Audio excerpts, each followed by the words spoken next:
আমাৰ অসমৰ সম্পদ ভাৰতৰ সম্পদ সকলোৰে মৰমত জুবিন গাৰ্গ ইতিমধ্যে আমাৰ মাজৰ পৰা হেৰাই গৈছে তেখেতৰ স্মৃতি ৰাখিবৰ কাৰণে তেখেতক সদায় জীয়াই ৰাইজৰ মাজত জীয়াই ৰাখিবৰ কাৰণে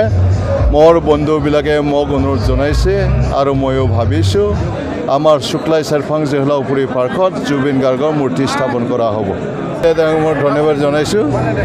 তেখেতে মোক কথা দিছিলে মোক মানে ইৰিগেশ্যন ডিপাৰ্টমেণ্ট দিম বুলি কৈছে গতিকে ইৰিগেশ্যন ডিপাৰ্টমেণ্ট মই পোৱাৰ পিছত আমাৰ BTC অঞ্চল কেনেকৈ আমি আমাৰ কৃষকসকলৰ খেতি পথাৰত পানী যোগান ধৰিব পাৰোঁ ইয়াৰ কাৰণে মই চেষ্টা কৰিম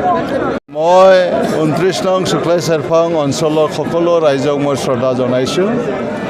তেখেতসকলে আজি অন্যায়ৰ বিৰুদ্ধে প্ৰলোভনৰ বিৰুদ্ধে ঠগবাজৰ বিৰুদ্ধে BPF দলক নাঙলৰ ছবিত ভোট দি পেলাই মোক জিকাইছে আমি যিখিনি এছেছমেণ্ট কৰিছোঁ 18,000 পাম বুলি ভাবিছিলোঁ 18,280টা ভোট আমি পাইছোঁ আৰু 3,510টা ভোটৰ মাৰ্জিনত মই ইতিমধ্যে BJPক পৰাভূত কৰি পেলাই মই জয়লাভ কৰিছোঁ